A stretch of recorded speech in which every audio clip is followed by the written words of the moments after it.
Tu crois que la présidente de la commission est encore au bureau à cette heure-ci ?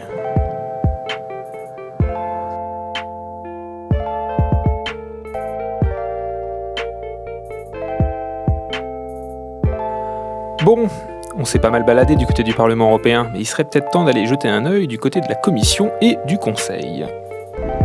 Commençons par la Commission européenne. C'est un petit peu comme le Conseil des ministres en France, c'est ce qu'on appelle le pouvoir exécutif.